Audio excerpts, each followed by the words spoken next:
Hello guys, this is your friend Naruto Fanfics 2.0. We are back with a new fanfic.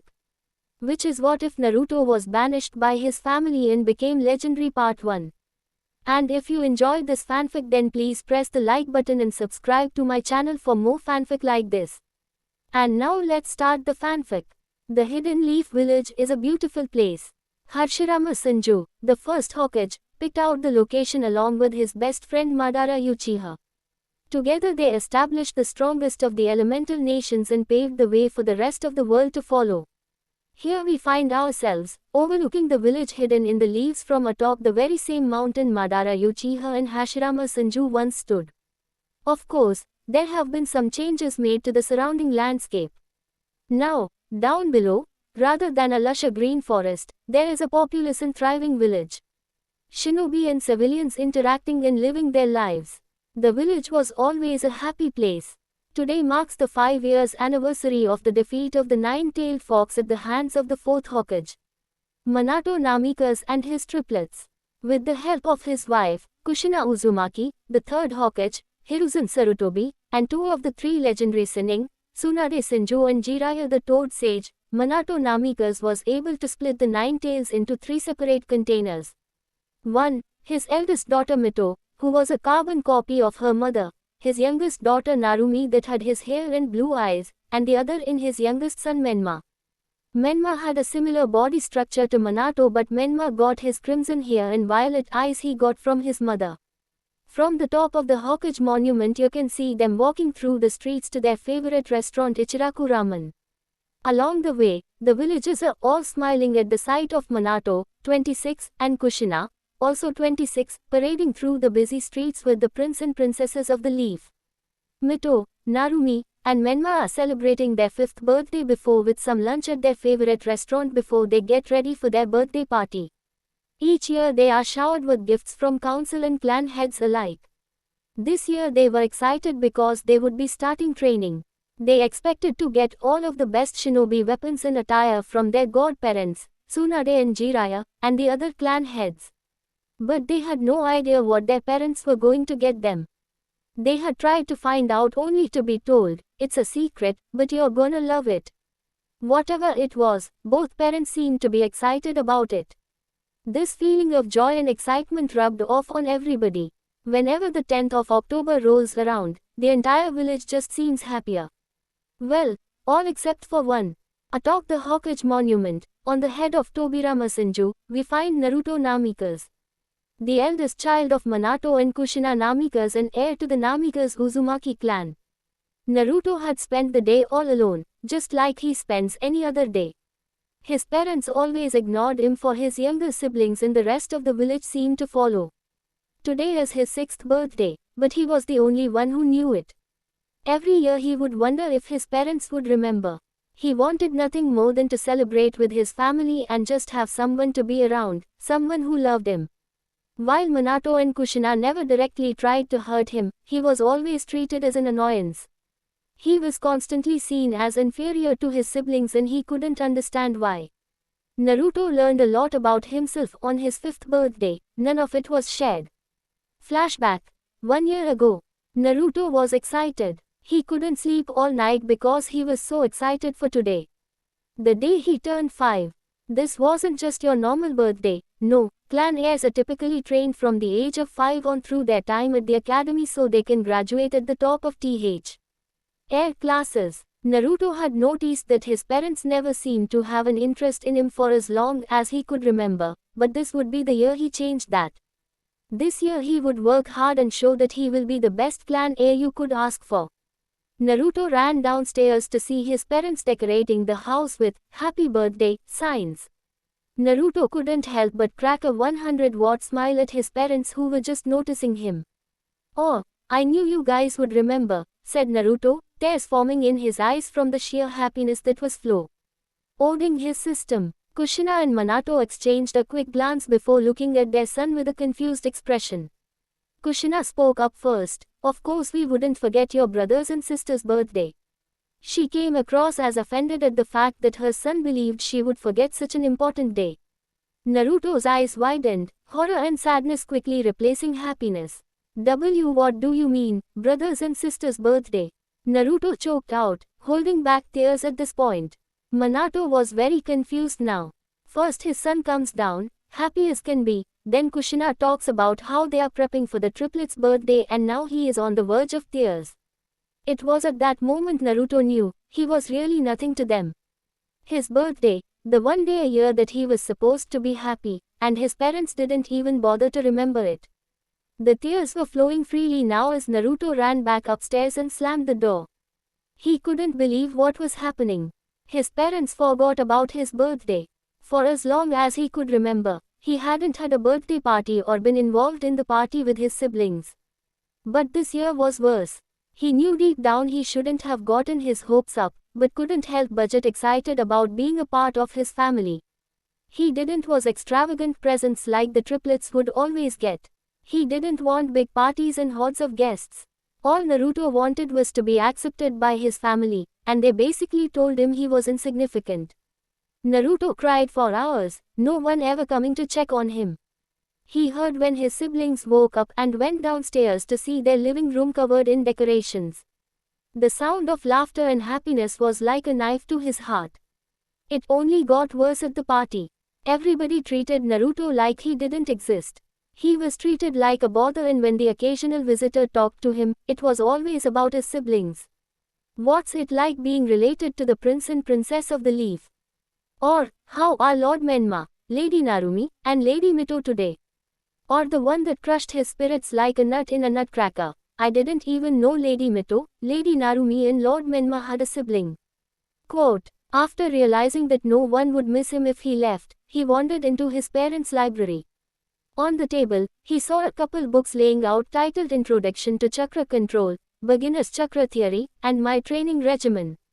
There were 2 copies of the last one. Naruto started to look through the books, only sparing a brief glance at each page. Right as Naruto was looking at the last couple pages of Introduction to Chakra Control, Minato and Kushina walked into the room, each smiling. They saw Naruto looking through the twins' gifts and reacted naturally. Naruto, don't touch that, it doesn't belong to you. Kushina's scream startled Naruto, making him rip the page he had in his hand. The gates of hell were opened.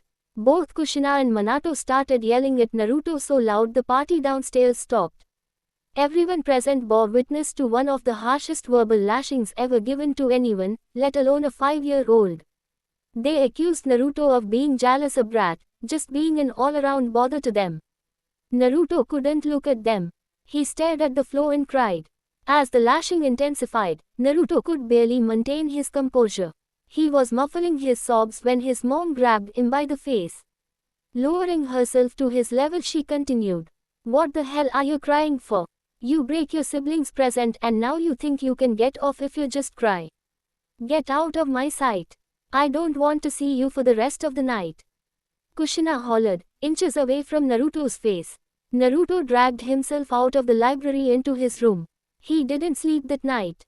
Present time. As Naruto thought back, he discovered 2 things. First, he has a photographic memory. All he needs is the slightest glimpse or exposure to something and he can remember it perfectly for the rest of his life. He remembered every single word his parents said to him that night. The mere memory of that night wrecked him emotionally. Naruto had made a few attempts to bridge the gap between him and his family. His father had started to train Mito, Narumi and Menma every day, oftentimes leaving his paperwork for the night so he can fully dedicate himself to the triplets. They weren't exactly quick learners.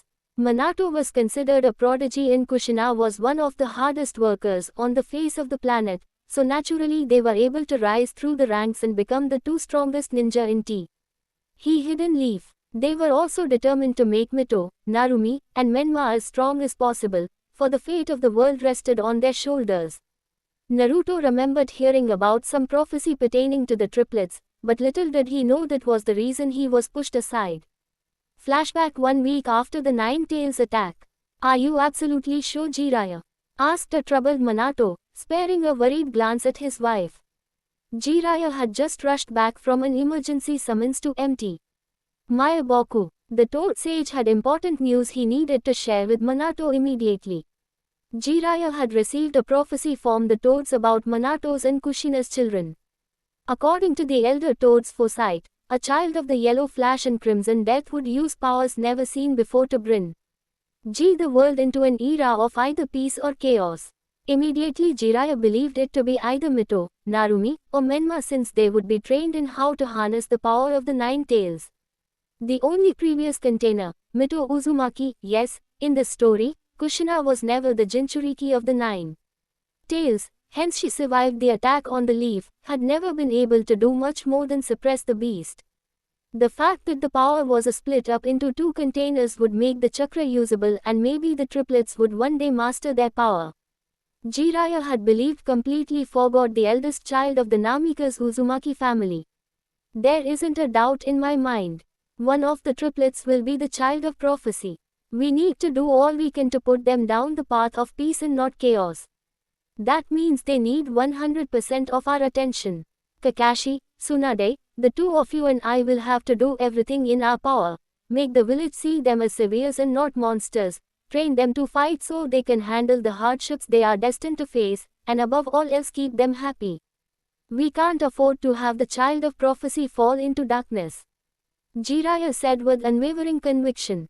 His words rallied Kushina for the upcoming tasks. Minato still had some worries. What about Naruto? Minato said. The others in the room could sense the worry in his voice. He and Naruto had bonded within the years since his birth. Naruto was a carbon copy of Minato. Minato had never felt as happy as the day of Naruto's birth. All the accomplishments and praise he received meant nothing to him. The undying love he felt for his child was unlike anything he had ever experienced. Never having parents of his own, Minato wanted nothing more than to have a family when he was growing up. He had the love of his life with him and was blessed with a healthy son. He would never forget the day, October 10th. It was the day he was completed. He had a son to bond with, tell stories to, tease, and do everything he never got to. Now, Jiraiya was telling him to put Naruto aside for his new kids. Now don't get him wrong, he loved Mito, Narumi, and Menma just as much as Naruto, but he knew what it means to be alone in the world, and he wouldn't wish it on his worst enemy. He had to deal with it because his parents had died in the Second Great Ninja War.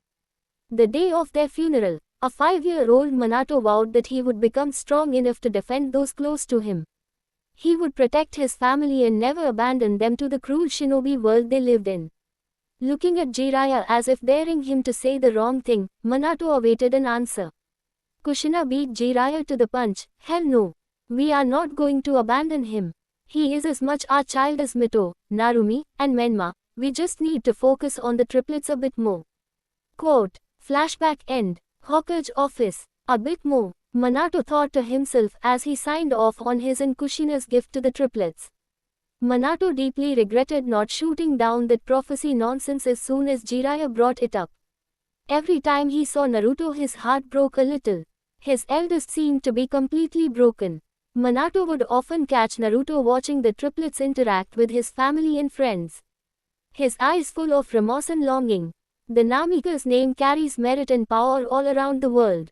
Minato had built a legacy for his children to build from, but you wouldn't think that Naruto was Namika's by the way he is treated. Most of the village had forgotten he even existed, and those that didn't gave him the moniker of the Tahar Namikas. When Minato heard that it took Jiraiya, Tsunade, and Kushina to keep him from killing the civilian council member that addressed Naruto in such a way, he wasn't the only one with doubts. Kushina, while stubborn and headstrong, wasn't entirely sure this was the best course of action. It pained her to see Naruto heartbroken, but she knew that the fate of the entire world was in the balance. She kept telling herself that she just had to make it to the triplets' 5th birthday, then they would start training the triplets. Kushina figured when they started training the triplets things would be easier. She would fully devote herself to Mito, Narumi, and Menma and she wouldn't have time for anything else. She never went back on her word, and on the day Jiraiya came to her and Minato with the prophecy, she vowed to be the light for her Mito, Narumi, and Menma. She wouldn't allow them to slip into darkness. The pain she felt in her heart never faded though. It got harder and harder for her to see Naruto, so much so that she would often blow up at anything Naruto didn't send him away. Her emotions often shifted from sadness to anger in the blink of an eye. Naruto would often get scolded over minor things because Kushina needed to vent some of the anger she held for herself. She figured eventually things would smooth out with Naruto. Today the triplets would start training. Mito was always self-motivated, but would get discouraged easy, and Menma's laziness rivaled that of Anara. Narumi was always kind-hearted and trying to make everyone happy. It killed her to see Naruto sad. All they needed to come up with a way to keep them focused and something to remind them to push on when their training was hard. She had come up with it and forced Minato into going through with it. Tonight was going to be a big night. Party at the Namika's compound. Yes, they have a compound, not just a small house like in canon. Tonight was very important for all the Leaf residents. To score points with the Hokage, many civilians and shinobi alike would pull out all the stops and get on. Lie the best gifts for Mito, Narumi, and Menma. One year, Minato wanted to turn away the gifts, but Kushina rejected the notion, saying they weren't his gifts to return. Wanting to keep the triplets happy, he complied, albeit reluctantly. This year was the worst yet. In the back corner of their rather lavish living room stood 3 mountains of gifts. One for Mito, one for Narumi, and one for Menma. If one were to look to the left of the impressive stacking feet, they would see the eldest Namikas. Naruto was sitting at the end of the stairs in a plain black shirt and dark grey shorts. His messy blonde hair shadowed his eyes from all the party-goers. He was forced to attend the party every year, as if to rub in his face the fact that his siblings got more than he could ever dream of, while he got nothing. No love, no acceptance. No real family or friends. A single tear ran down Naruto's face over his trademark whisker birthmarks, 3 on each side. He was pulled from his agony by his mother speaking up to gather everyone's attention. Thank you all so much for being here tonight. I really appreciate you all taking the time to come and celebrate Mito, Narumi, and Menma's 5th birthday. Kushina said with a beautiful smile on her face, reminding many why she was one of the most sought-after maidens in the elemental nations. Anything for the prince and princess of the Leaf. A rather drunk civilian slurred out sincerely. Kushina's smile widens as she looks back at Mito, Narumi, and Menma sitting next to each other, with Minato to the right on Menma with Narumi to his left, and Mito to her left. We are going to start opening gifts. So please, if you would do this orderly, we wouldn't want a repeat of last year. Kushina warned with smile that promised pain to anybody who ruined Mito, Narumi, and Menma's big day. Minato laughed nervously. He remembered what his wife had done to a few civilians that rushed to share their gifts and ended up running into an end table and breaking her favorite vase. The crowd remembered too, so they organized themselves into a line, civilians first, then shinobi second. Naruto watched with envy basically oozing from him. He watched as his siblings received top-of-the-line training gear, masterfully crafted weapons, jutsu scrolls, and countless books pertaining to combat intelligence and chakra theory. His siblings were well-mannered for the most part. Some of the books got a disapproving look from Menma, but with a dangerous glare from Mito and Narumi, he quickly shaped up. Now their godparents were approaching them, each holding the sealing scroll. The twins' eyes widened to the size of dinner plates as Jiraiya and Tsunade laid the scrolls on the table, and gesturing for the twin to sign them. With a childish glee, Menma signed the Toad contract and began yelling about how he would become the strongest shinobi ever. Mito and Narumi were much more reserved but still wore a rather large smile as they signed the slug contract. The room was in shock. All the shinobi had heard stories about 2 of the strongest summons clans, the Toads and Slugs. They also knew that only a handful of people in history had signed those contracts, putting the prince and princess in some very good company. The onlookers started to applaud as Kushina and Minato rose from their seats.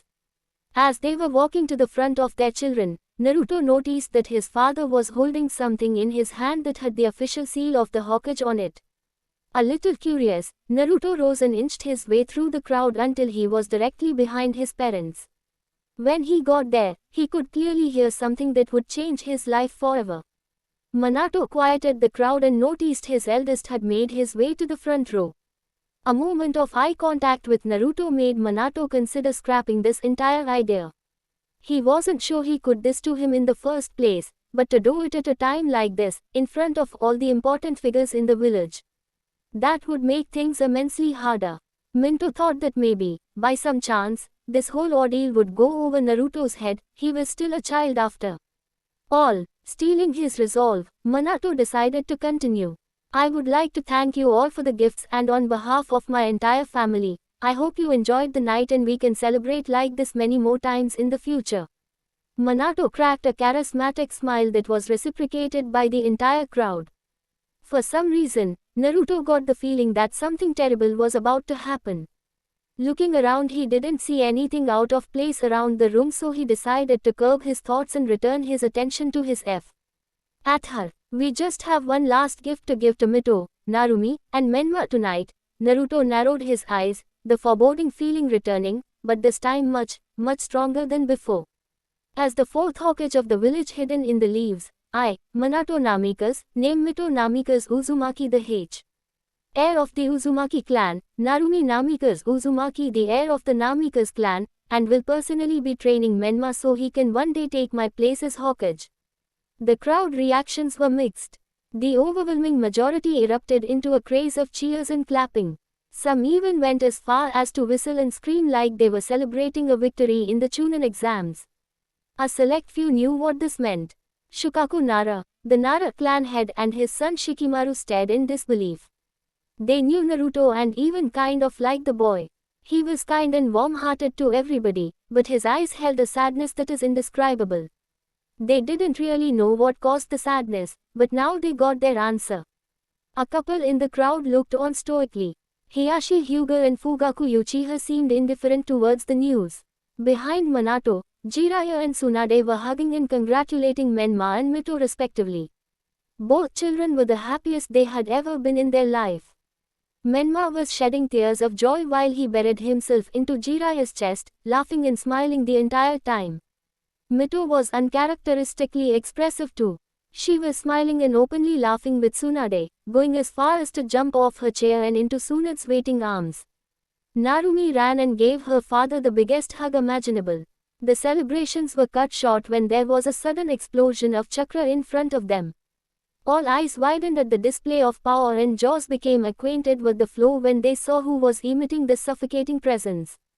In the center of the room stood Naruto, shooting a glare at his father that would turn Medusa to stone. Around him whipped vicious wisps of light blue chakra, tearing up floorboards and blowing back civilians and shinobi that were unfortunate enough to be nearby. His eyes held pure rage and betrayal, while his body released more chakra than the average jonin. His parents looked at him with wide eyes, for several reasons. The first of which was they didn't know that Naruto had awoken his chakra. Secretly, Naruto had been training in chakra control and studying chakra theory at the public library. He naturally was able to mold his chakra easily, making the tree walking exercise and water walking exercise child's play for him. He had even asked Tsunade for some basic medical ninjutsu he could train in, but was sharply denied. The second reason was the sheer amount of chakra he was emitting. While the Uzumaki blood ran strong in his veins, even a full-blood Uzumaki's chakra reserves were dwarfed by Naruto's. If he has the equivalent to a jonin at the age of 6, what will he be like when he gets out of the academy? Or even after that? Miento's thoughts were almost identical to the thoughts of Tsunade, Kushina and Jiraiya. Naruto cut their thoughts short as he took a step forward, the wood floor splintering under his feet. "Excuse me," said Naruto, far too calmly for the situation he was in. "If I heard you correctly, you just took away the only thing that this family has ever given me." Naruto continued to walk towards his parents, snapping them out of their trance. "Naruto, you don't understand. We were just..." Kushina was cut off when Naruto's chakra jumped up to a whole other level. Kakashi looked at Naruto in awe. "He's radiating more chakra than I have." He was interrupted from his thoughts when Naruto spoke again. I don't understand. Naruto yelled, releasing even more of his stored chakra, shattering windows and blowing everything in the house away like a tornado. "Let me tell you what the fuck I understand. None of you care about me. You ignore me for years because of those three, and now you take the only thing I ever had. The only thing that ever proved that I existed." Naruto continued as tears were flowing freely down his face. "Do you know what today is?" he asked his parents. Most of the crowd was trembling at this point from the sheer chirka being whipped around the room. "Do you?" Naruto hollered, making everyone in the room wince. At a loss for words, Kushina and Minato tried to talk but nothing came out of their mouths. The sadness and neglect in Naruto's eyes was replaced by pure rage. Minato's eyes widened in realization, but before he could speak, Naruto did. "Today is my birthday," Naruto yelled so loudly even a certain pink-haired Banshee councilwoman was shocked. The room fell into a state of disbelief. Minato and Kushina stared at their son. Shock, sadness, self-loathing, all fighting for control over their emotions. Now they understood why Naruto always acted the way he did on this day. For 5 years, it hadn't been his birthday, it had been the triplets' birthday. Never had he been acknowledged alongside the triplets, he had always been alone in the shadow of the triplets. He wasn't there voluntarily, he was put there by his parents and godparents. Their obsession with the prophecy and the triplets had made it impossible for him to get the one thing he wanted. Love. He felt unwanted by his parents and unloved by his godparents. He was sick of it. He may be 6, but he had the intelligence of an academy graduate. He was a genius, a prodigy, but his parents wouldn't have known. They never took an interest in him. Naruto remembered all of it. Each painful rejection, each unwarranted chastising, all of it was burned into his mind because of his photographic memory. Tears started to fall from his parents' eyes, but Naruto didn't notice. "Maybe it would just be better if I just didn't exist," Naruto yelled as the entire house was enveloped in a bright flash, and when everyone recovered, Naruto was gone. Minato was the first one to snap out of his daze.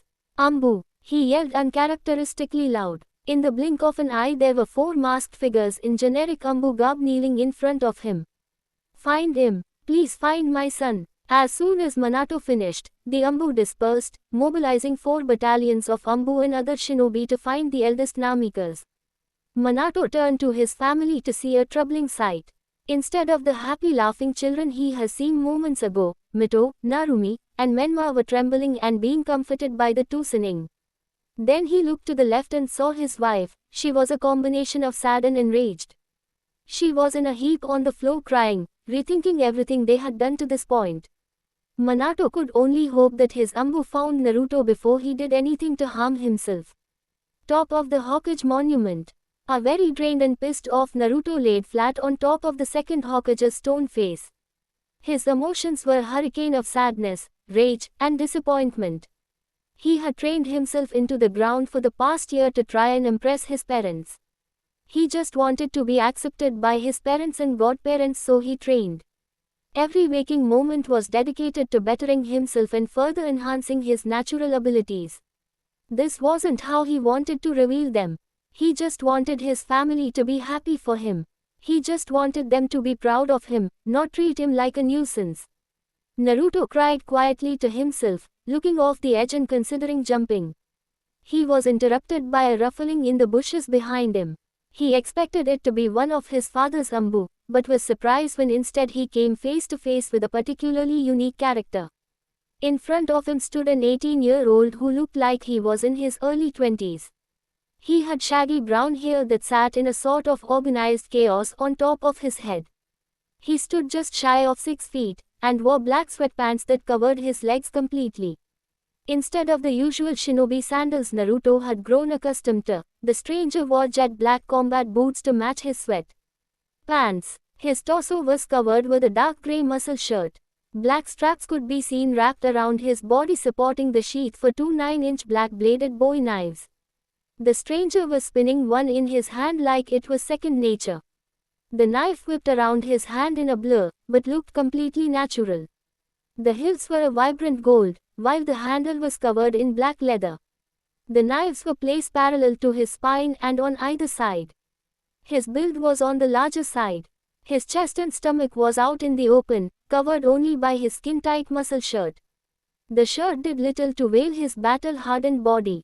His chest and abs were well defined and you could make out every detail in his arms. His body is like Captain America's so on as he got out of the pod. Over everything he wore a brilliantly gold cloak that was open in the front and rimmed with black outlines and accents along the edges and pockets. He had a weird design on the back of the cloak that looked like a small Star of David within another larger Star of David. The stars were connected by many extravagant lines and tomos encircling the design. The design was perfectly symmetrical, as if it were meticulously created. Around his neck was a golden necklace with a white gold anchor charm in the center of his chest. Lastly, on his back were two identical swords. Each had a handle that was 1/4 meters, covered in black leather like the knives on his back. The blades were exactly 1 meter long. The hilts were covered by some sort of medical bandage that sealed the swords in their sheaths. The details of the blades remained secret to any onlooker. His neck was exposed, showing a few nasty-looking scars that seemed to run down onto his torso. His face and jawline were very prominent, lacking any kind of fat or excess weight. His face was absent of scars, but his eyes were piercing. The gold around his pupils seemed to glow in the dim lighting of the forest. His eyes expressed wisdom beyond his age, interesting Naruto to no end. Naruto couldn't take his eyes off the man as he approached. His stature and demeanor demanded respect, but it was well deserved. On top of the confidence that came off him in droves, he had the most welcoming aura Naruto had ever experienced. Something just made you want to be around him. As he got closer, Naruto just seemed to be at ease. All the emotions that were running rampant in his mind were all calmed in his presence. He carried himself like a deity, his steps making no noise. The moonlight reflected off his cloak to give his overall appearance the mystical feel.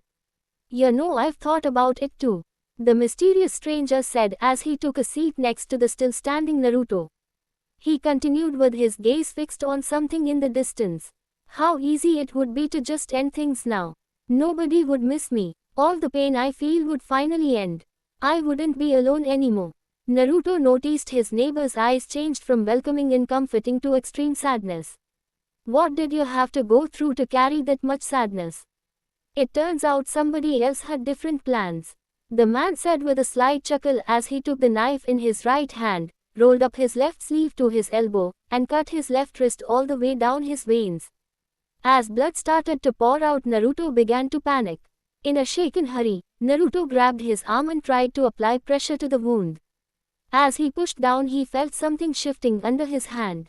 As Naruto removed his blood-soaked hand from the stranger, he watched in awe as the wound rapidly closed. Leaving a bit of steam as the skin reconnected. Naruto looks up to meet the eyes of the stranger, his eyes begging for answers. His curiosity was met with a low chuckle from the stranger. "Imagine my shock when I jumped off a building to end it, but everything grew right back just like before I landed." He fixed his sleeve and returned his gaze to Naruto. The look of compassion and acceptance had returned. "It took me trying it to realize it was the right choice. People like you and me, we may be pushed aside. We may get left out or ostracized. We may be hated and even hunted to the ends of the earth, but it's our responsibility to do as much good as possibility. We can't let their ignorance and stupidity be our downfall." The man stood up and walked away from the edge.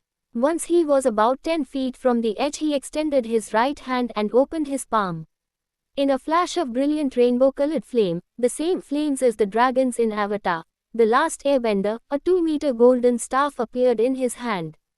Upon closer observation, one would notice the black indentions running all through the length of the staff. The tip facing Naruto had what looked like spread eagle wings, and in between the two wings was a gem that was constantly shifting colors like it was alive. On the back end there was another gem, but this one was pitch black, making it look almost like the tip of a kunai. "I see too much of myself in you, Naruto. I see the pain and sadness in your eyes that I carried when I was your age. I want nothing more than to help you, to give you the one thing you always wanted," the man said as he turned to Naruto with his left hand extended. "I'm asking you to trust me. If you want to be strong, I'll make you the strongest shinobi on the face of the planet. If you want to travel the world, I'll take you along for the ride and we can see everything the elemental nations have to offer. As much as you want a family, I want one too," he said as he took a few steps toward Naruto, his left hand still extended. Naruto didn't know what to do. Just after his parents had finally confirmed his worst fears, he had this teenager come and offer him everything he ever wanted. Naruto wanted to be skeptical, If his own family didn't want anything to do with him, then why would a stranger? As his internal war raged on, he didn't notice the man walk towards him and embrace Naruto. Every doubt he had in his mind was erased right there. He felt the sincerity in what the man had told him. He could feel the desire to help and tears began to form in his eyes. He had never been hugged like this by his family. They rarely spoke to him and outright avoided physical contact. In this man's arms, he felt something he hadn't in a while. A rush of every positive emotion he hadn't experienced in years. Happiness, relief, and acceptance flooded his mind as he buried himself in the chest of the stranger. Thank you, Naruto choked out as he tried to maintain his composure. Ace, my name is Ace, the former stranger shared. You aren't alone anymore. I will always be there for you, Naruto. Happy birthday, Naruto. Ace released his staff as it disappeared in the same flash it appeared in. He pulled out a necklace like his own from his right cloak pocket and put it around Naruto's neck. He then fully embraced the boy, feeling many of the same emotions as Naruto. As tears fell from their eyes, they knew one thing. They weren't alone anymore. Time skip 11 years. A 17-year-old, shirtless blonde rose out of bed at 7 a.m. like he had every day for the past decade. He walked out of his room and into the bathroom to go through his usual morning routine. When he got in front of the mirror, he got a good look at himself. Long gone was his child body he had when he met Ace. It was replaced by the type of body girls can only dream of. The muscles of his chest and stomach looked like they were carved in granite. No real deposits of fat existed on his body, so with the absence of his shirt, you got to follow each individual muscle and all its movements. His muscles were much denser than a normal shinobi as well, making his skin seem like it is reinforced and hard to pierce. Below the belt, Naruto had legs that could carry him for days and not give out. His punches and kicks were strong enough to shatter bones like glass and pierce iron like paper, but his strength was something that he considered his weak point. Naruto focused more on speed. Without his resistance seals, Naruto was faster than the current Raikage with his lightning armor active. Early in his training he realized that there were certain things he would never catch Ace in. Strength was one of those. Ace's bones were made out of some sort of metal that he boasted was the strongest metal in existence. Comparing Ace's strength to that of Tsunade Senju would be like comparing a professional weightlifter to a newborn. For the first 5 years, Ace wouldn't throw punches at Naruto in fear of permanently damaging him. As Naruto grew up, he naturally became tougher and stronger than anybody in his generation. All those kickings by Ace were at least good for something. Naruto could confidently say that he could best nearly everyone in a strictly taijutsu fight. He wanted to fight against Guy when he had opened the 8 gates, but hadn't had the opportunity. Naruto didn't consider what he did as training. Ace was a slave driver and would work Naruto till he couldn't walk every day for the past 10 years. His body was constantly sore and his head always hurt from memorizing new things. Every day, Naruto was with Ace from 7 a.m. to 11 p.m., working on whatever Ace had planned for the day. Usually, the first and last hour were used for meditation on the day's techniques. During this time, Ace would also funnel minimal amounts of his power into Naruto's system, allowing Naruto's body to adapt to the power over time. They would sit back to back and Ace would manifest what his power. Ace's power was unlike anything Naruto had ever seen or heard of. For one, Ace didn't use chakra. Instead, Ace described his power as the ability to manipulate energy itself. He said that where he was from there were 5 kinds of people. The first of which have the rapid regeneration he had demonstrated the night they met. The second group had the ability to control matter and energy with their mind, or telekinesis as Ace called it. This ability is what allows Ace to manipulate any type of ninjutsu style by manipulating the energy. Why around him? No hand signs were required. All he must do is clap his hands together to balance the power he would put into the attacks. Imagine the way Ed and Ul transmutate in Full Metal Alchemist Brotherhood, even the awesome little sound. While he could use every element on the level of the second Hokage's water style, the things Ace could do with fire, lightning, and wind amazed Naruto every time he saw them. Ace's fire required ridiculous amounts of water to put out and would burn hot enough to melt stone and steel like butter. He could mold it into almost any shape or form he could imagine. Naruto still had a few scars from when Ace chased him around with a rainbow fire tiger. Lightning and wind were just as remarkable. His telekinesis powers weren't restricted to energy, they could manipulate matter in the world that Ace's presence touched, excluding people and other living animals. He must touch animals and humans physically, then he could move them with his mind. He could also summon beautiful golden and black vectors, as Ace called them. They looked like giant 2D circles that had many designs around the center. Think the magic circles from early on in Fairy Tail. These would appear wherever Ace designated. These produced a force that will push anything in front of it. Naruto had also noticed that Ace could manipulate his body with telekinesis as well. More than once Naruto had rushed Ace thinking he had an opening, only for Ace to contort his body around and land a bone-crushing hit to his jaw. The third power Ace had was telepathy. He could read the thoughts and sense the presence of anybody within a mile of him. He could alter the memories in reality someone would see if he concentrated hard enough. Naruto was put through a very intense mental conditioning thanks to this power. Now Naruto was impervious to all genjutsu thanks to the absolute mental defense Ace helped him build. Ace could also control someone if he makes eye contact. Looking into his eyes in a fight was like signing your own death sentence. This power got very annoying when they would spar, because Naruto constantly had to focus on hiding his thoughts from Ace or it would be a very painful experience. Eventually, blocking Ace's mental assault became second nature, but he could never find a way to escape after making eye contact when Ace used his Oculus form. Ace's Oculus form was very similar to the Mangekyo Sharingan, but had a few key differences. Rather than making the Susanoo, Ace was capable of transferring energy into a solid state for armor, walls, or anything else he could think of. Ace also had the enhanced perception and predictability that came with the Sharingan. He also had perfect 360-degree vision when he had it active.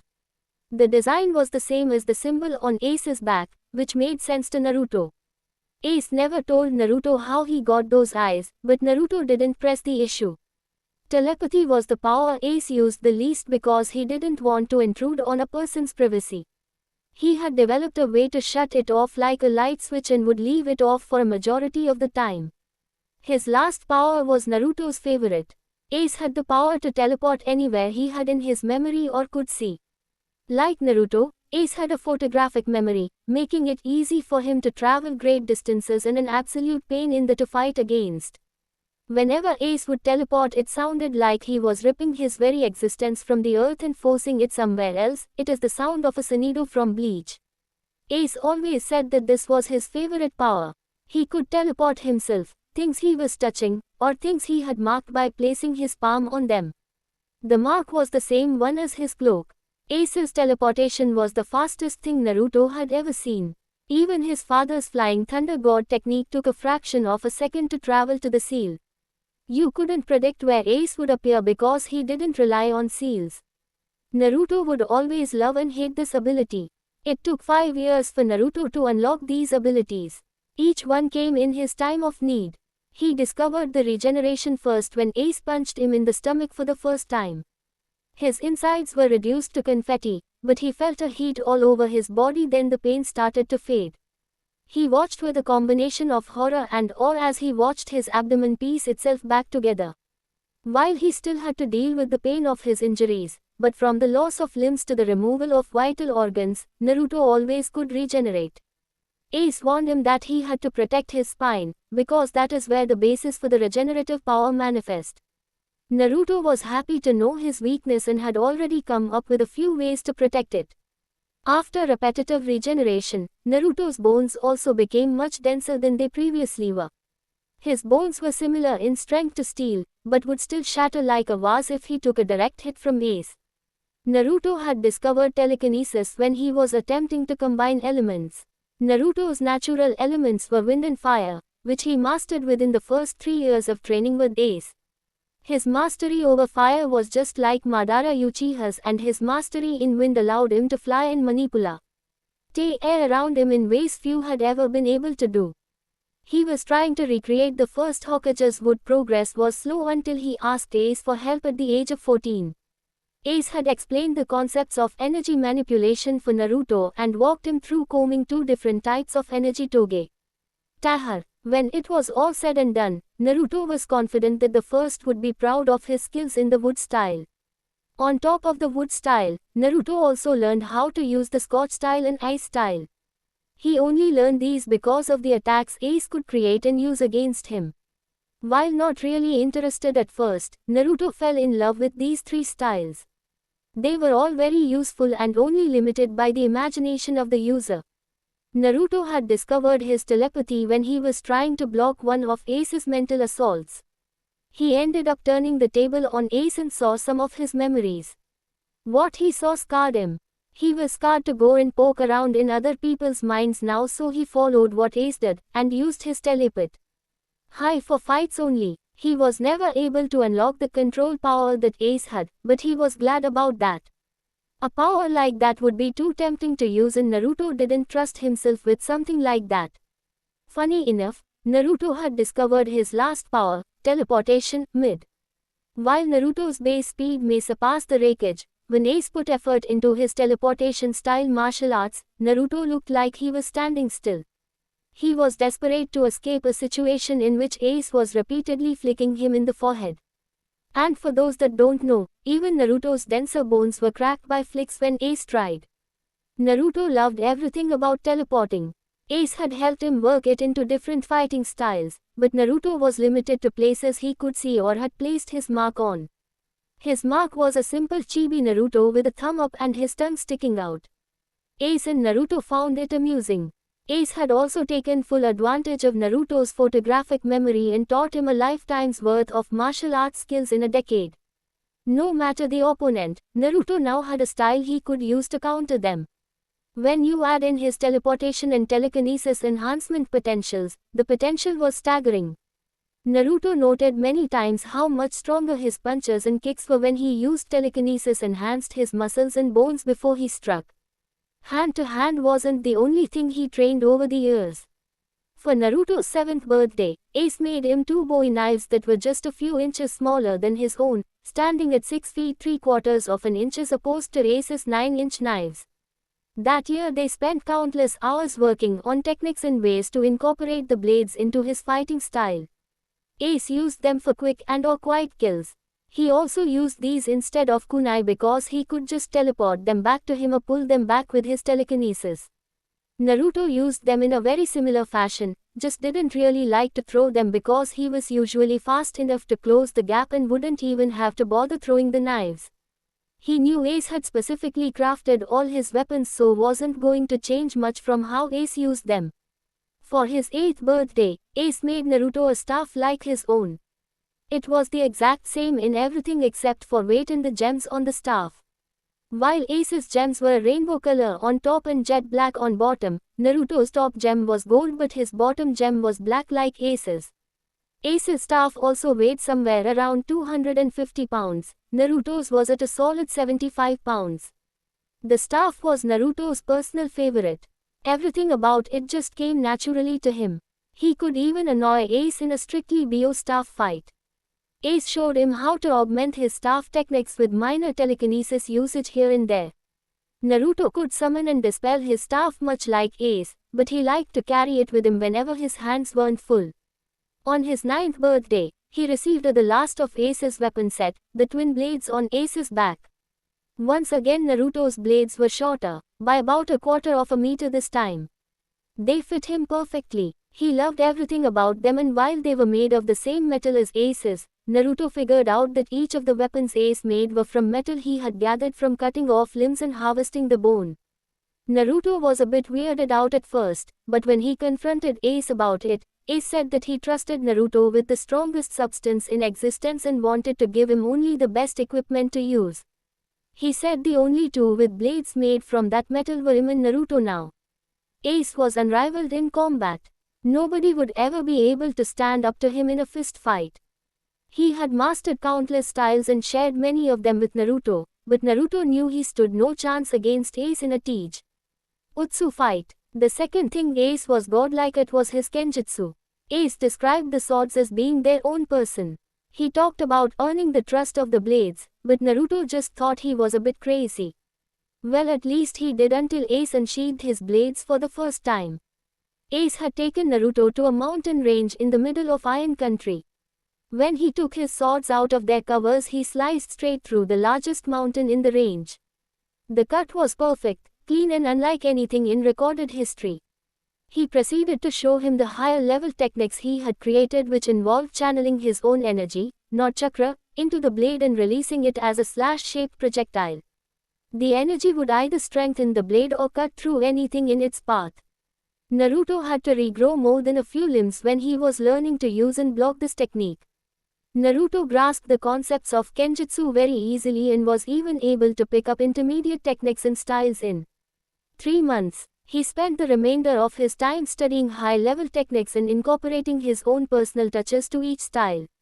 The sword style Ace used was called the Dragon Stance. It fully incorporated the powers Ace had and was a combination of every other style Naruto had ever seen. By taking the best parts of each style and mashing them all together, Ace created a style with no weak points. This style was the hardest for Naruto to master because of the complexity of it. The style came natural to Ace because he had been able to use his powers all his life. In contrast, Naruto was still mastering his teleportation and telekinesis. He didn't have either mastered until he was 15. Even after mastering his powers, Naruto's abilities limited the potential of the stance. It would be years until he was truly a master of the Dragon Stance. On Naruto's 10th birthday, Ace sat down with him and spent the day answering any question Naruto had about his past, the training regimen, or anything else Naruto came up with. This conversation lasted all day and Naruto now knew Ace's life story. He explained to him the concepts of space and travel between planets. Ace also pointed out that many things were different in his world. His people aged a lot slower than Naruto's. Ace had deduced that for every year on Naruto's planet, he aged about a week or two. That explained why Ace had barely changed over the 11 years Naruto had known him. There were also minor changes. For example, a year on Legion was 18 months rather than the 12 on Earth.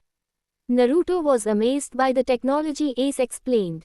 Metal boxes that could travel millions of miles, many times faster than the speed of light. Once Naruto had a basic understanding, Ace got into his life story. He talked about how he was born to a loving mother and father in a faraway planet called Legion. Legion was the center of an intergalactic empire that had ruled for 10,000 years.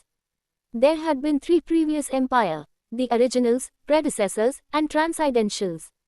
Ace said that his people were descendants of the predecessors and overthrew the transcendentals in a long, bloody way. Ace described his home as very militaristic. They valued strength and your worth on a battlefield. Almost everyone had a legacy and were trained from the day their 4th birthday to fight. Every kid wanted to grow up and be one of the 5 commanders in the Legion army. There was one to represent each legacy group as well as those without legacies, but the unity of the army didn't end all conflicts. There were many violent outbreaks between divisions that would escalate into full-blown civil wars. There was one thing that made the people unite: an enemy greater than themselves. In Legonian society, it was rare for one person to have 2 legacies. The odds were about 1 in a billion. They existed, and they often thrived in the military, but were kept around because they had a limited amount of power. There were about 100 dual legacy warriors in the army at the time Ace left. There were 3 people who had 3 legacies. Ace had fought the 3 of them when he was younger and upon defeating them, convinced them to leave behind the Legonian army and fight for their own purpose, not the agenda of some politician that didn't care about them. Ace said that people like him were hunted down and killed at all costs. Ace talked about how he lived a happy life until he was 5, then his family was attacked by the Legonian military in fear of what Ace could become. Ace's mother was a beautiful petite woman. She was just over 5 feet tall and was one of the smartest people in the entire empire. She was always hard on Ace, but he knew she only wanted him to succeed. Her name was Alejandra, or Alex for short. She was 25 when she died. His father was the only person that could mentally match his mother. He was a decent height of 5 feet 9, and was a health nut. Most Ace's training was done with his dad. He loved it when his parents were together because they brought out the best in each other. His name was Kenneth. He died at the 24. He said the technical term for his different powers was legacies. Ace said the fear the normal warrior had for legion, people with the ability to use all four legacies, was common and crippling. When he was 4, Ace had awakened a few of his legacies and was seen using them at school. He was recruited into the military at a young age to ensure his loyalty, but his parents rejected the offer. They said that they wished for Ace to have a normal childhood and join the military at the normal age, 16. They didn't take too kindly to the rejection and began bullying his family into submission. Almost a year later, on Ace's 5th birthday, a military special ops team consisting of 12 dual-legged Y users attacked Ace and his family. They treated it like a game, torturing Ace's family in front of him. They mentally tortured him by replaying the death of his parents repeatedly in his mind. They tortured Ace throughout the entire ordeal. They skinned portions of his body repeatedly and would cut out one eye, but leave the other so he could see what they were doing, and while it grew back they would make him watch as they tortured his parents. Ace's parents didn't have any legacies, so their bodies could only withstand so much. When they died, the soldiers weren't satisfied yet. They tortured Ace for another 5 hours, then they heard a crying from the other room. Inside they found Ace's younger sister. The attackers dragged out the 4-year-old by her solid black hair. She had tears in her eyes when she saw her parents dead on the floor and Ace's severed body parts strewn about the room. Ace said they had their suspicions she was a legion, but there hadn't been one since those 2 teenagers fled the Empire a few years back. It wasn't the fact that legions could master all 4 legacies that made them a liability. They were always of genius intelligence and had a state they could enter called their apex state. No matter how intelligent one becomes, the apex state throws that out the window. When in the state, a legion fights entirely on instinct. They increase their power and attack capacity exponentially, increase all their senses, and kicks all their legacies into overdrive. Ace said that he had trained in controlling the state, which made him able to fight with the killer instincts of the state, but also keep his wits, making him immeasurably more dangerous. As Ace watched his sister get her throat slit and bleed out in front of him, something snapped. Gone was the helpless child that was just learning his powers. Instead in his wake was a 5-year-old juggernaut. His body erupted with white power that made those around fall to their knees. Ace showed Naruto the memory of the ensuing slaughter. It was automatic. Ace cut through the 12 commandos like a hot knife through butter. It was all over in the blink of an eye. 12 of the Legonian army's best lay dead at the hands of the newly awoken legion. After that, Ace fled the galaxy. He ran for years, slowly mastering his powers and gathering allies. He was trained by some of the greatest legacy masters in the universe. All of them took a liking to Ace, helping him in any way they could. They all died protecting him when he was cornered by the full might of the Legonian military. At the age of 14 he met his first love. One of the unique things about legions is they always come in pairs. They always ended up meeting eventually. It was fate. She had a very different life than Ace. Her name was Olivia, and she grew up as the only child of a royal telepath family. She got everything she ever wanted and hadn't struggled with anything until she met Ace. He had broken into her house to get food after evading the local authorities. She was the one that found him and engaged him in a one-on-one duel. It was a rather one-sided affair. Olivia was completely outmatched. She had been pampered all her life and when she met her first real competition, she was anything but prepared. Ace had shown her the error in her ways and opened her eyes to some of the harsh realities they would have to face.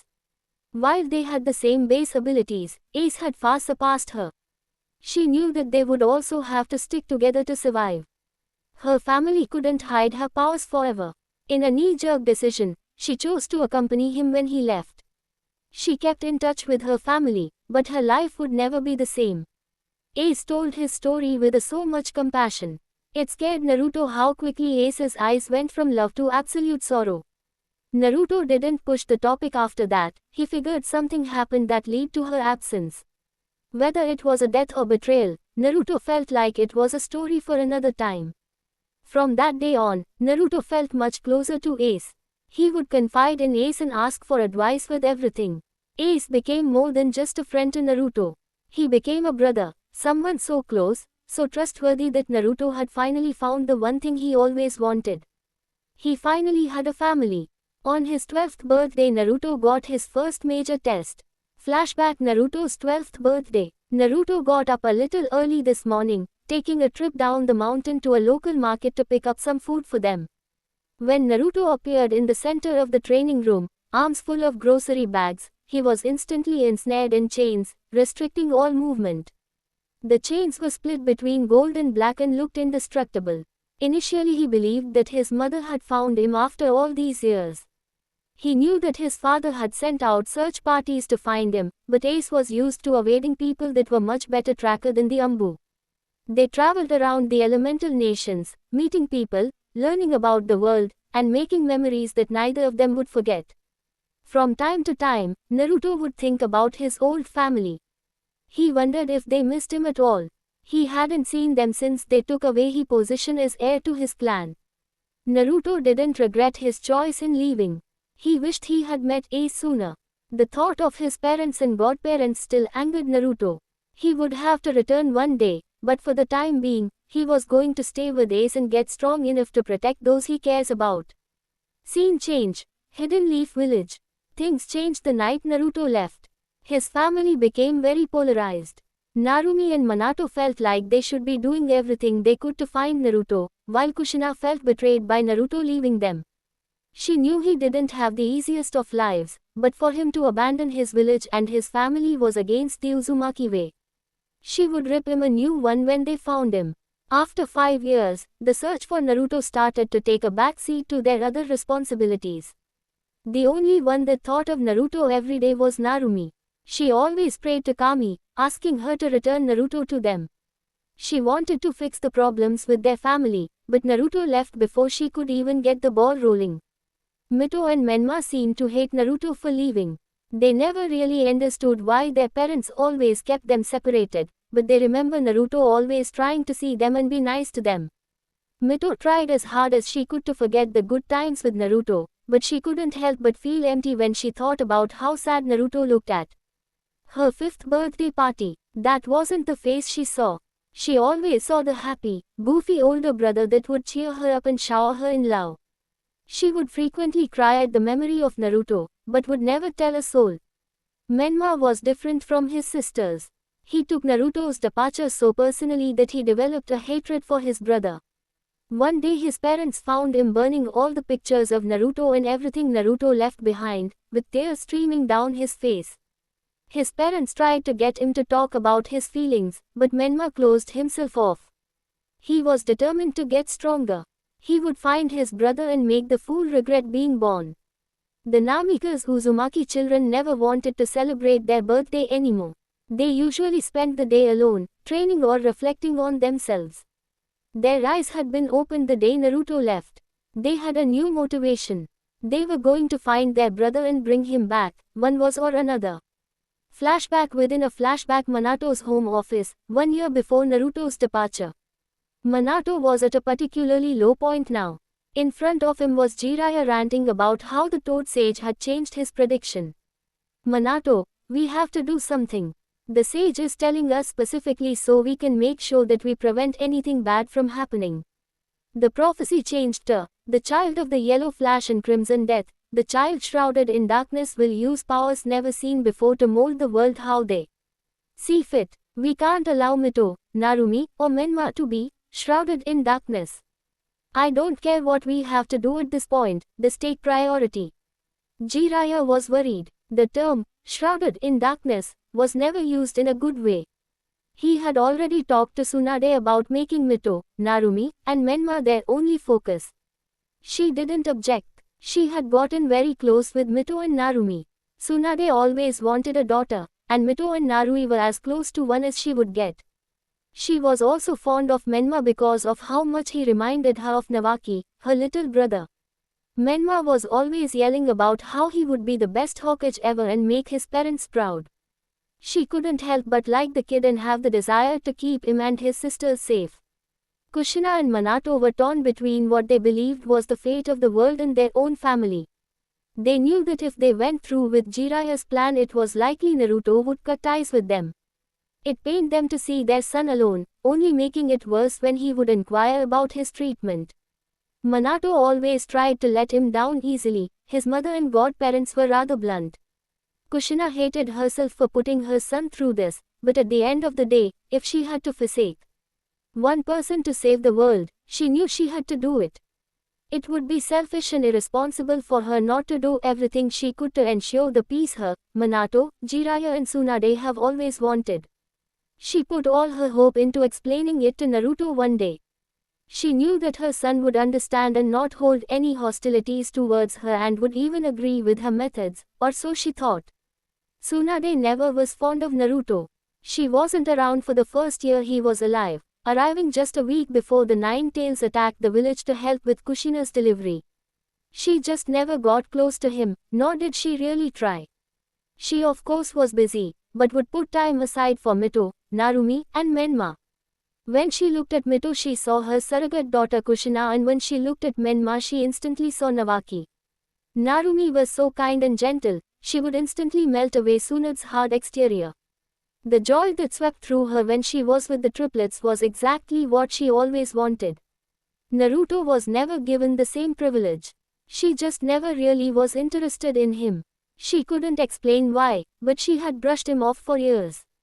The thought of it sickened her, but she always remembered the prophecy of the Toad Sage.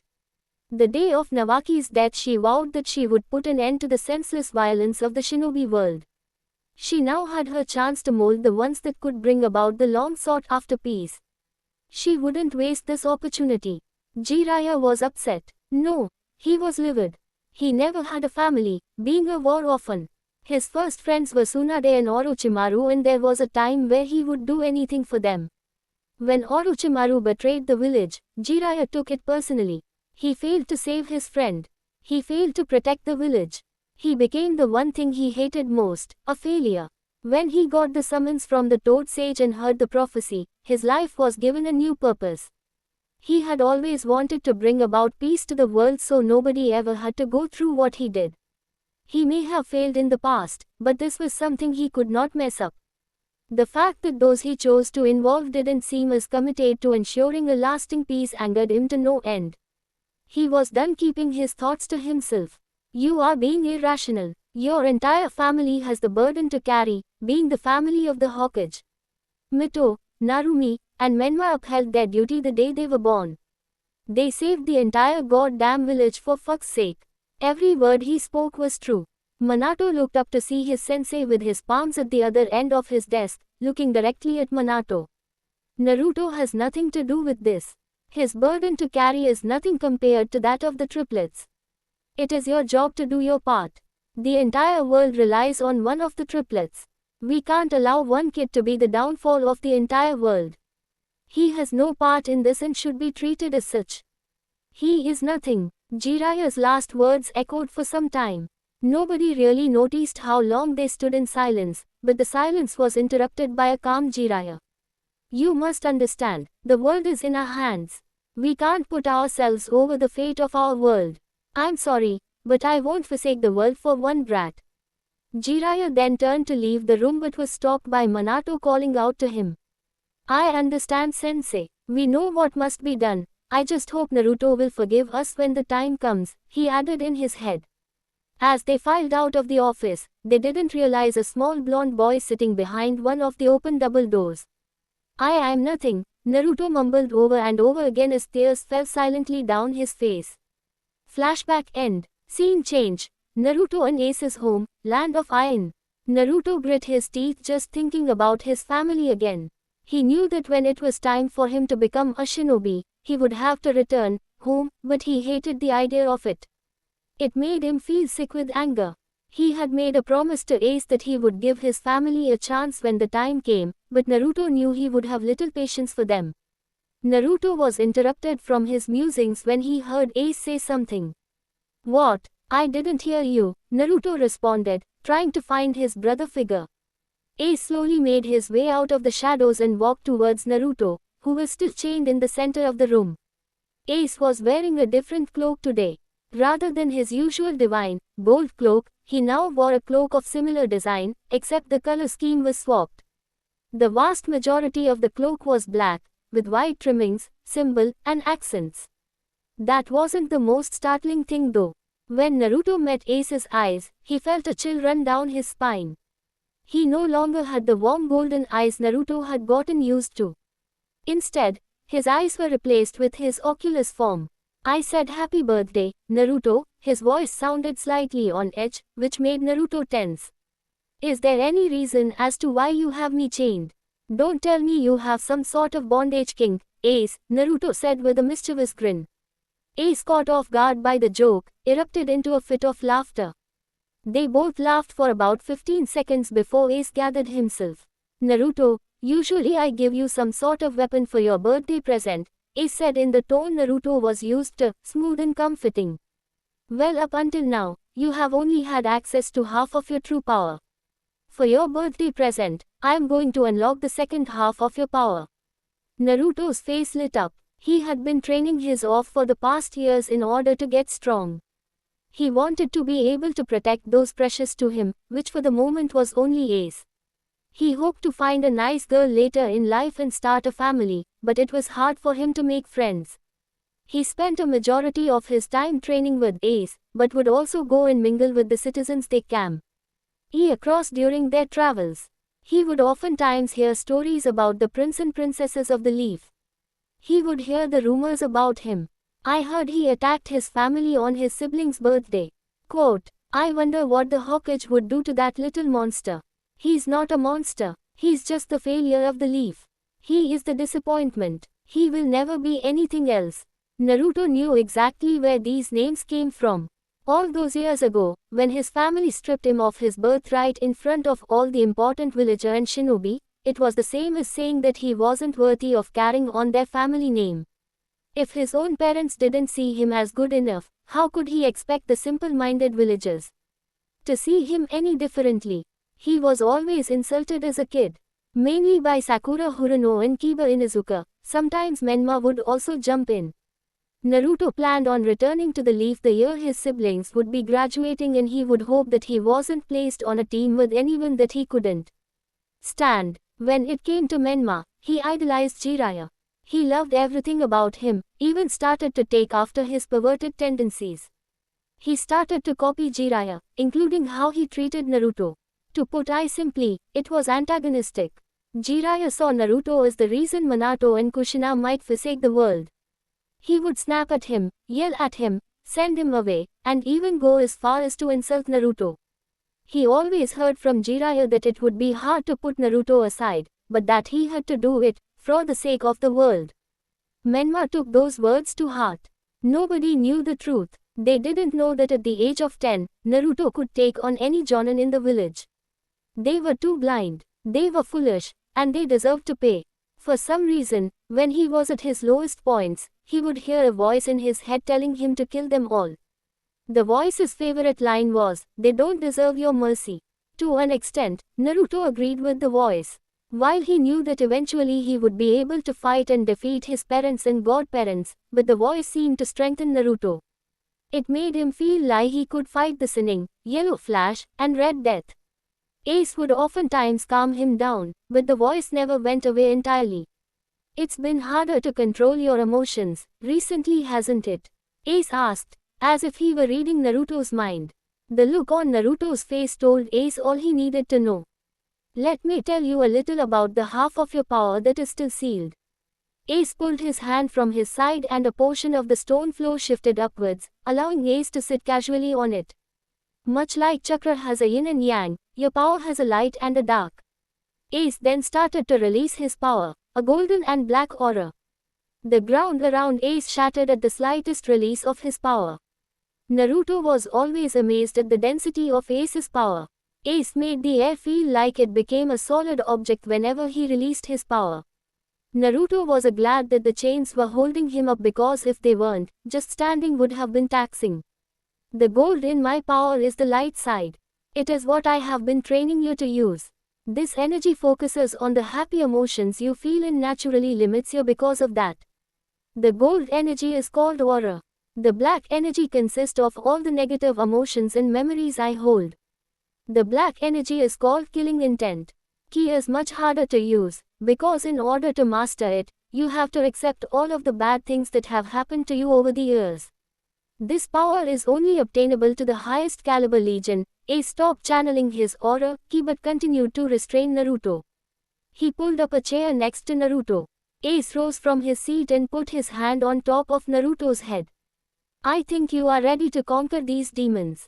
You are going to lift the limit yourself, so on the count of 3, I am going to break down the natural barriers your mind had put up. It is going to be a struggle and will likely take a few days. I am going to restrict you the entire time, not for my safety, but for your own. This power will throw off the balance you have obtained over the past 5 years, but if you can master this power along with your aura, you would be the greatest force the elemental nations has ever seen. Ace ruffled Naruto's hair a bit then began to channel some ki into his hand. Prepare yourself, Naruto. 1, 2, THR. Naruto only heard half of the last word before he was pulled into his mind. Naruto opened his eyes to see a plain white room about the size of a football field. He walked towards the center where he saw a figure sitting alone in the darkness.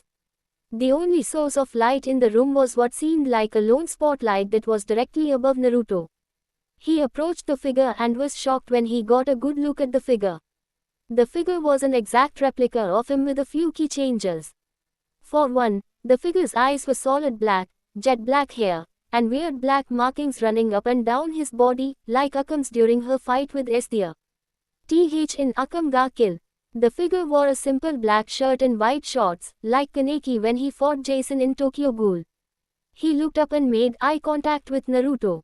The moment their eyes met, Naruto saw all the hardships he has had in his life. He saw all the times his parents and godparents yelled at him for no reason. He saw all the times he was pushed aside for his younger siblings. He relived every excruciating detail of those encounters and felt the pain of depression he had fought before he met Ace. This time through things felt so much worse. Every new memory he remembered exactly, but hoped that the endings would change. He wished for his parents' acceptance, still to this day. Then he felt a shift. Naruto, in front of him got up and started walking towards Naruto. The tears on his face dried up as his eyes shifted to a burning rage. Naruto was unsure of what to do until he heard the voice that had been plaguing him for the past few months. Kill them all, spare no one, train, gather strength, then when the time comes, kill everyone who has wronged you.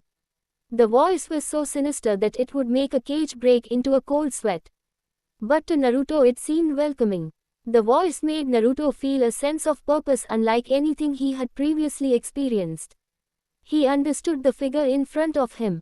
Hell, he agreed with it. His family had no right to mistreat him like this. He was done accepting it. He wouldn't lay down and be everyone's bitch anymore. It was about time he did something about the pain that constantly plagued him. A grin etched itself on Naruto's face as he reached for the figure's outstretched hand. Right as he was about to contact the other, Naruto's hand, Ace flashed in his mind.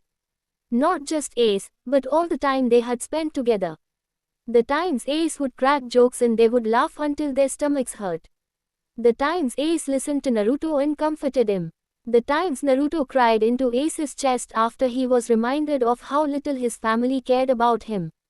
The times Ace snuck Naruto through villages and towns so Naruto's location wasn't discovered. The times Ace went out to eat with Naruto to celebrate his accomplishments. Everything, the good times, the bad times, all of it. Naruto remembered how much Ace had done for him and came to a decision. Rather than grabbing the figure's extended hand, Naruto pulled his counterpart into a warm embrace that made the embodiment of darkness stiffen.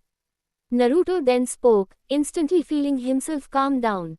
It's okay, we aren't alone anymore. We have Ace. They don't matter anymore. The figure sat in shock for a moment before slowly returned the embrace as tears began to run down both of their cheeks.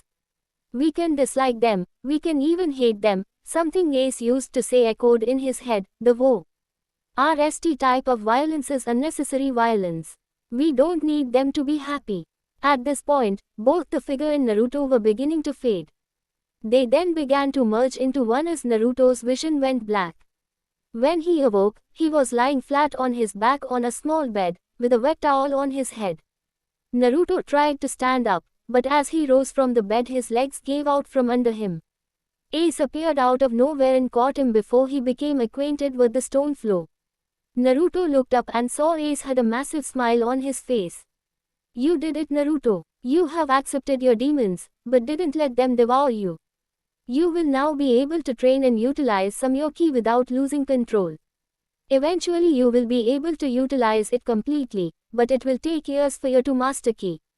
Naruto matched Ace's smile with one of his own, then closed his eyes and let unconsciousness claim him. Flashback. A few months before Naruto's 13th birthday. Scene change. Land of Demons. Naruto had been training in ki usage for a few months but was having trouble. Ace had taken Naruto to the Land of Demons on purpose. Few people lived in the country, so Ace thought it would be a good place to train some of the more destructive parts of their power. Naruto seemed increasingly determined to master his power. He was making rapid progress, much to Ace's delight. Time skip. Naruto's 13th birthday. For Naruto's birthday, Ace had given him something similar to a summoning contract. Ace was partnered with the king of the dragons, Rayquaza. Rayquaza was a massive 125 feet long, and towering over Ace and Naruto. After some convincing, Ray agreed to help Naruto find a partner within his ranks. It was not going very well. Naruto plopped down on the ground with an exaggerated sigh. He had conversed with at least a dozen dragons, but their compatibility never seemed to be optimal. He was about to call it a day when Ray spoke up. Listen, child, this next dragon is my eldest son.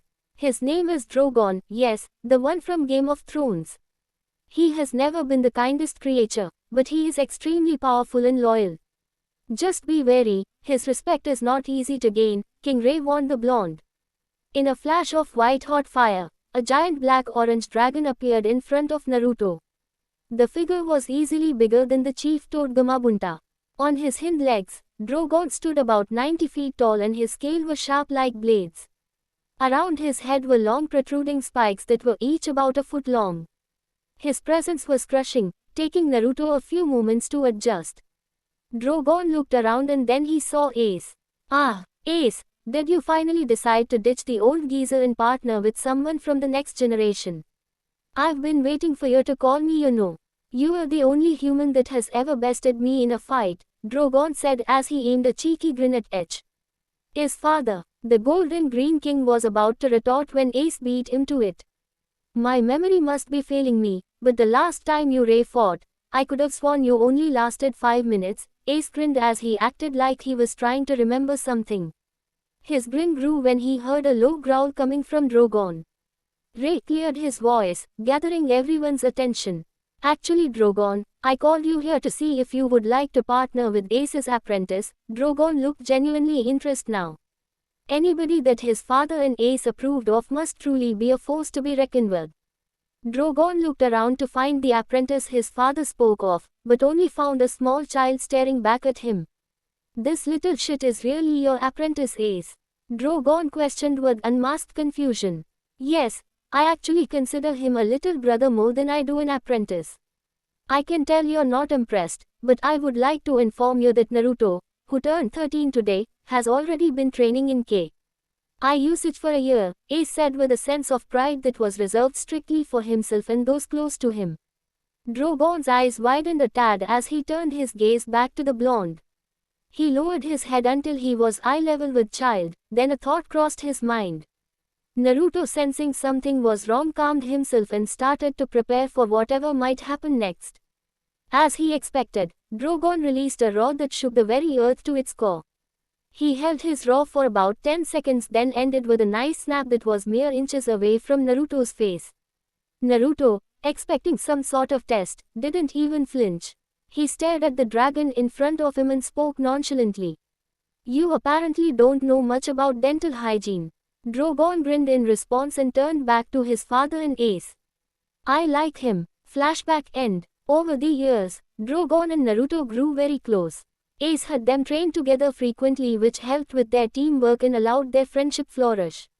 Naruto and Drogon had more of a sibling relationship now, built on mutual respect and lots of banter. Ace loved when the two went at each other because they came up with amazing insults. The best part about their relationship was no matter how harsh the insults were, there were never any hard feelings between the two. The verbal spars allowed them to constantly battle with each other but not have to deal with any physical injuries. Needless to say, both parties enjoyed the arrangement. On Naruto's 14th birthday, Ace did something much simpler. He gave Naruto a wristband that would expand over the length of his forearm. On the front was a screen that allowed Naruto to easily manage the many restrictor seals that Ace had placed on him. The wristband could also be used to contact Ace or Drogon at any time and had any feature Naruto could want. It has all the features an iPhone like maps, notes, calendar, etc. The idea behind it amazed Naruto. He never even imagined that technology could progress this far, but he gratefully accepted it. Naruto had come to use this for everything. He would take pictures of his family's scrolls with it, write down personal notes in it, and basically use it to make his life easier. They spent Naruto's last 2 birthdays traveling to specific places Naruto wanted to. The first place he wanted to go to was the village hidden in the mist. Naruto wanted to see the horrors of war firsthand and help as many people as possible. They spent a month in the land of water, traveling from island to island helping evacuate civilians, healing the injured, and even fighting on more than one occasion. Naruto wanted to fight for the revolution, but Ace said that their location would be discovered if stories about a blonde 15-year-old started spreading to the leaf. He promised Naruto that he would return to the hidden mist and that they would fight for the revolution. Ace and Naruto got to know the leader of the rebellion, Meiti Imru. She took quite a liking to Ace, oftentimes flirting with him and trying to seduce him. Naruto couldn't help but notice her beauty. She was in her early 20s, had long, auburn hair, and had a beautiful figure that many of her underlings gawked at. Naruto was surprised when Ace would flirt back with her, but then deny her advances. When he asked Ace, he told Naruto that he wouldn't sleep with her then leave to complete Naruto's training. He had too much respect for Mei and hoped to teach Naruto a thing or two about dealing with the Pharaoh. Naruto understood Ace's worries and Mei respected his decision, or at least she did when he promised to return when Naruto had finished his training. While they were there, Naruto notched his first few kills. They were a group of bandits that were raiding a refugee camp that got separated from the main group during a raid on the military base. He killed them quickly, 2 with his bare hands, 3 with his knives, 1 with ninjutsu, and 5 with his staff. Naruto's body moved on its own. He saw the attacks like they were coming in slow motion. Each kill was perfectly executed. No excess movements or missed strikes. As he stood over his fallen foes, Naruto expected to feel sadness or pity for those he killed. He felt nothing of the sort. He noticed Ace walking up and seeing the mess he made. Ace stayed silent for a second, analyzing everything he could from Naruto.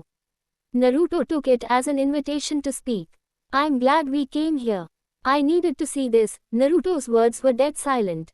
He had seen mass murder, rape, theft, and abduction on an enormous scale. He was warned by Ace, but even his words didn't capture the horrors they had seen. "It's time to get going." Ace's words were soft, allowing Naruto a moment if he needed one. To his surprise, Naruto just nodded and followed him out of the camp. Ace was shocked at how well Naruto took his first kill. "Naruto, are you sure you were okay?" Ace stopped and looked right at his little brother for a moment. Naruto looked up, making eye contact with the Legion. "You always told me, we must be the change we want to see in the world. Well, the world I hope to create, a world of peace and prosperity, is worth the struggle for me." Naruto looked back at the bodies one last time. "They may have been the first to fall by my hand, but they won't be the last." Quote, present time. Approaching the gates of the Hidden Leaf, Naruto couldn't help but think about the past year.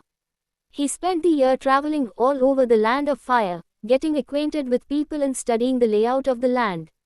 He trained harder in the past year than he ever had before, reaching a level he was certain few others had. His power had grown immensely over the years. He had fully mastered teleportation, and was more than happy with his skills in telepathy and telekinesis. Naruto spent a lot of time training with ki still, getting as comfortable with it as possible. He had a firm handle on it for the most part, but oftentimes got sloppy when using it for extended periods of time. He really leaned on Ace to push him through some of the rougher times, which Ace happily did. Naruto's regeneration was a thing of wonder. He could regrow entire limbs within a minute now. He was also growing more accustomed to the pain of regenerating, making him achieve a pain tolerance that so met him. As startled Ace, ninjutsu-wise, Naruto had mastered individual elemental jutsu for fire and wind. He was particularly proficient in water as well, not quite achieving the level of the second Hokage, but it was definitely a goal Naruto had. He had mastered many lightning-style jutsu as well as earth, but the thing that he was proudest of were the Kekkei Genkai. Though he didn't have it in his blood, Naruto was able to use ice, lava, and scorch style to a level that demanded respect. Naruto was always very secretive with his usage of wood style, only training as far away from cities and towns as possible. He knew that the wood style was the most sought after Kekkei Genkai in the world, and if there was even a rumor of someone using it, he would have all of the hidden villagers say, "Arching for him." When it came to his proficiency in the wood style, it was hard to judge.